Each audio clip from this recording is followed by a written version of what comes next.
لا إله إلا الله محمد رسول الله لا إله إلا الله محمد رسول الله اللہ فرماتے ہیں کہ اے ایمان والوں قو انفسکم و اہلیکم نارا، بچاؤ اپنے آپ کو، بچاؤ اپنے اہل و عیال کو، کس سے؟ آگ سے۔ کئی دفعہ ہوتا ہے کسی ساتھی سے کہہ دیا جائے کہ جناب اپنے اولاد کے ساتھ کوئی دینی تربیت کا معاملہ فرمائیں، کوئی دین سکھائیں، کوئی دین کے حوالے سے کوئی معلومات اسے دیں، اللہ رسول کا خوف دل میں پیدا کریں۔ او سر جی وہ تو اب آپ کو پتہ نا آج کل نیا جدید دور ہے، ٹیکنالوجی کا دور ہے، اب کیا کریں، اس کے ساتھ چلنا پڑتا ہے، اب یہ تو ہماری باتیں نہیں سنتے نا۔ وہ ایک بزرگ تھے، ان کے پاس ایک شخص آیا اور کہنے لگا کہ مولانا صاحب میرا بیٹا ہے ماشاءاللہ بڑا ذہین ہے، بڑا ذہین ہے، اور فرسٹ ڈویژن میں پوزیشن بھی لیتا ہے، اور دنیاوی معاملات میں اب تو اس کی جاب بھی ایسی لگ گئی ہے کہ ترستے ہیں اس جاب کے لیے، بس مسئلہ یہ ہے کہ تھوڑا سا بے دین ہو چکا ہے، باقی بڑا کمال کا ہے۔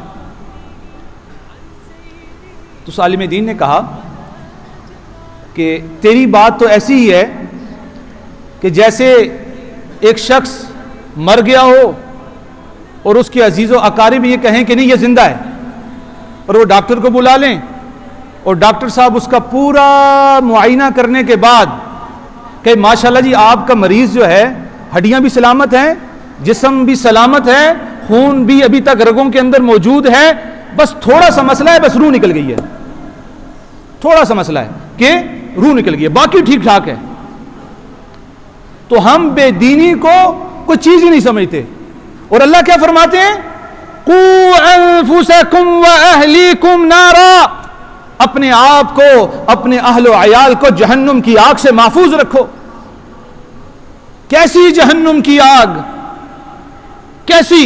فرمایا کہ ایسی جہنم کی آگ ہے کہ اس دنیا سے 70 گنا زیادہ تپش اور حرارت رکھتی ہے، 70 گنا زیادہ۔ اور یہ 70 گنا کہہ کر یہ نہیں کہا کہ 70 گنا بس، لفظ زیادہ استعمال کیا، 70 گنا سے زیادہ۔ اب وہ 1000 ہے، وہ 2000 ہے، وہ 1 لاکھ ہے، اس کی مدت کوئی نہیں، اس کی تعین کوئی نہیں، 70 گنا زیادہ حرارت رکھتی ہے۔ جیسے میں نے کہا کہ ساتھیوں سے کہا جائے کہ بھائی تھوڑے سے دین کی طرف توجہ دیں، سر کیا کریں بھائی اب تو حالات بڑے خراب ہو چکے ہیں، اب وہ ہمارے قابو سے باہر ہیں، ہم سمجھاتے ہیں سمجھتے نہیں، اب کیا کریں، ہمارے بس میں تو نہیں رہا۔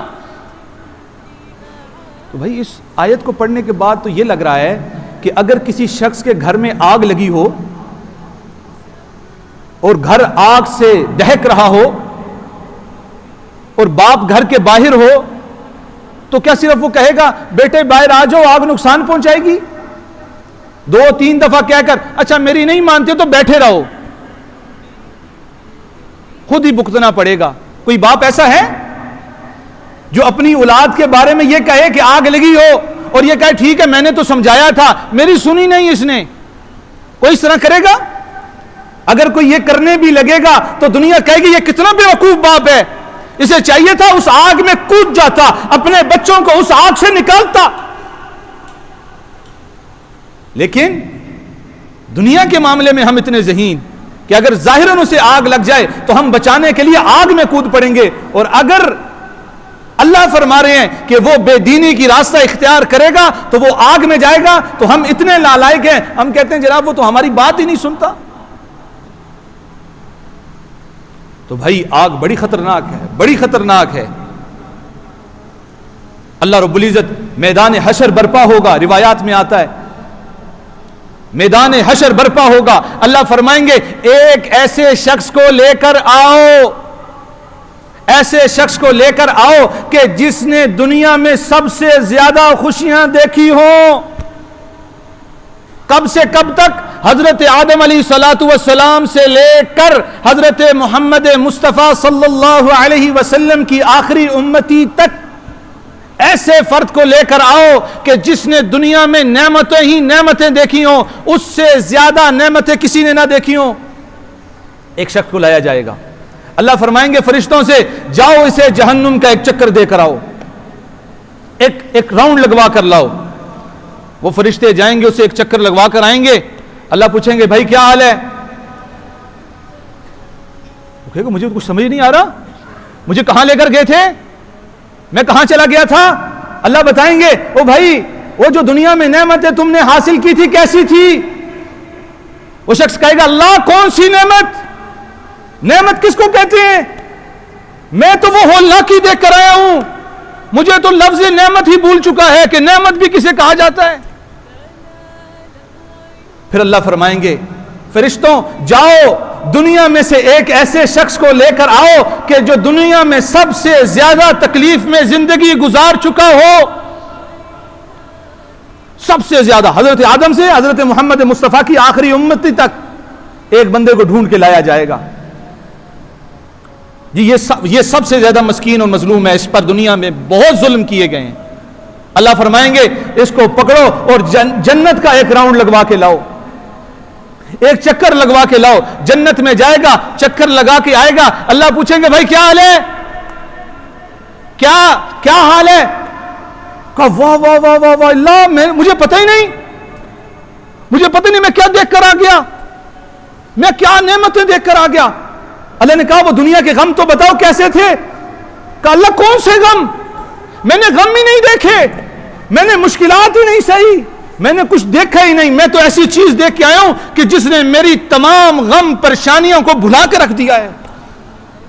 تو جناب وہ جہنم ایسی ہے کہ اگر دنیا کی تمام خوشیوں کو ایک پگڑے میں رکھ دیا جائے تو تب بھی وہ جہنم کے ایک چکر سے بڑھ نہیں سکتی، اور ہم کیا کر رہے ہیں؟ اسی دنیا کے پیچھے بھاگ رہے ہیں، اسی دنیا کے پیچھے دوڑ رہے ہیں، اسی دنیا کے پیچھے اپنی اولاد کو دوڑا رہے ہیں۔ رسول اللہ نے کیا فرمایا؟ کلکم راعٍ وکلکم مسئول عن رعیتہ، تم میں سے ہر ایک نگہبان ہے، اس سے اپنی رعیت کے بارے میں پوچھا جائے گا، سوال کیا جائے گا۔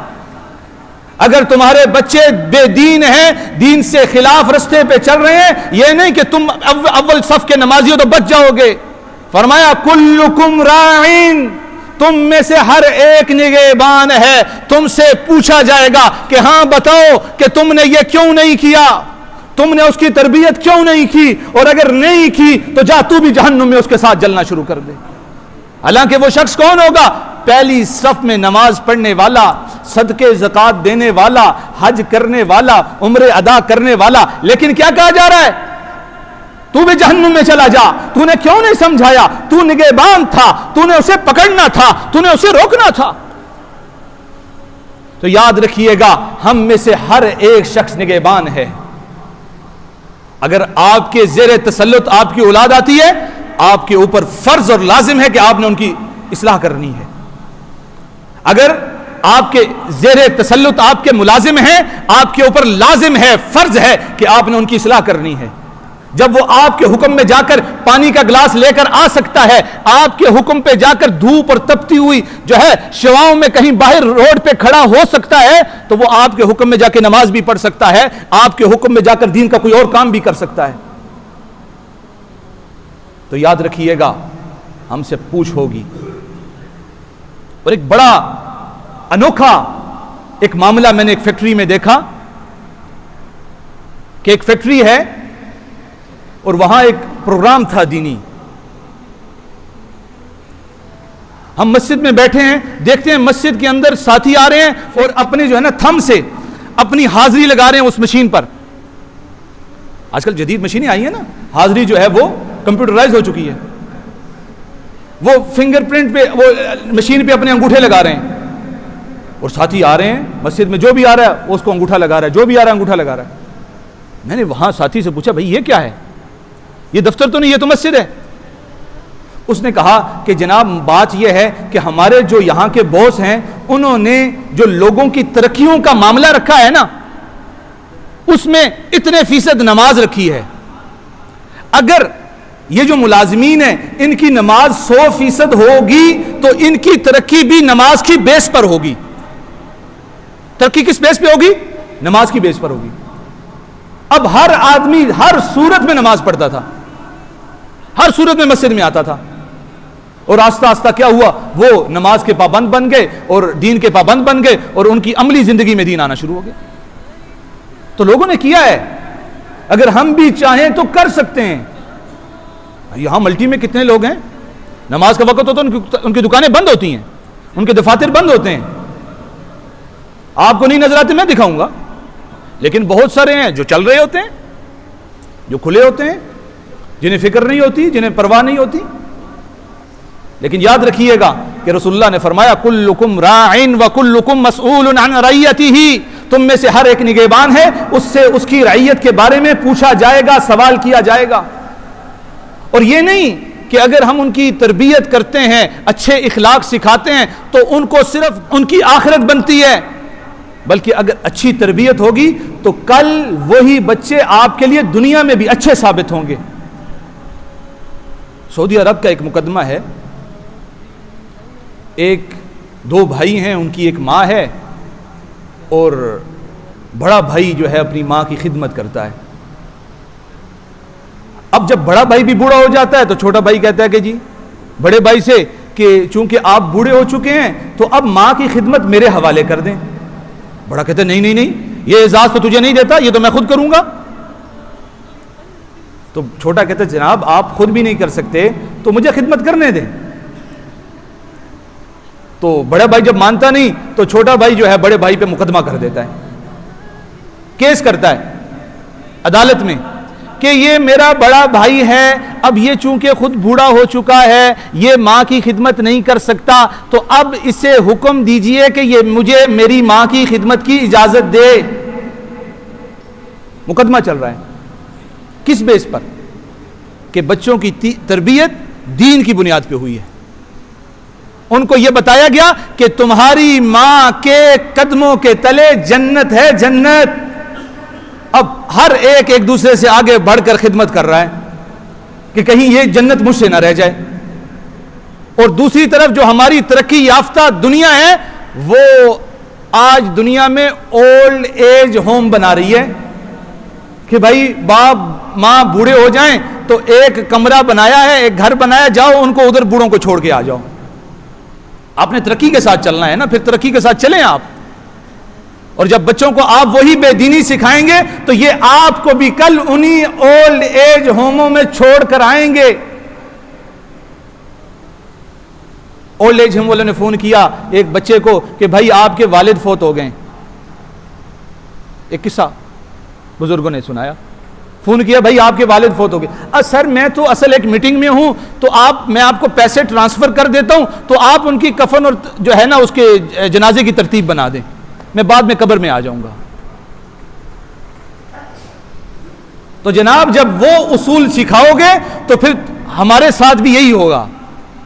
تو اسی لیے اپنی آل و اولاد کو اللہ کا خوف ان کے دل میں پیدا کرو اور دین کی تربیت ان کے دلوں میں ڈالو، اور جب دین کی تربیت آئے گی تو آٹومیٹیکلی وہ اپنے والدین کی، معاشرے کی خدمت کرنا عبادت سمجھیں گے، جیسے نماز پڑھنا عبادت سمجھتے ہیں، جیسے روزہ رکھنا عبادت سمجھتے ہیں۔ تو آج ہم یہ عہد کر لیں کہ میں اپنی اولاد کو کوئی ایسی چیز نہیں سکھاؤں گا جو بے دینی کی طرف لے کے جاتی ہوں۔ بچے چھوٹے ہیں، وہ چھوٹے بچیاں ہیں، بچے ہیں، وہ ایسے کپڑے پہن رہے ہیں کہ اگر وہ بڑے ہوتے تو ان کی اس کپڑوں میں نماز نہ ہوتی۔ اگر سمجھایا جائے بھائی ایسے نہ کریں، او جی ابھی تو یہ چھوٹے ہیں نا جی، تو بھائی جب چھوٹوں کی تربیت ایسی ہوگی تو بڑے ہو کر یہ آپ کی بات کہاں سنیں گے، پھر یہ آپ کی بات نہیں مانیں گے۔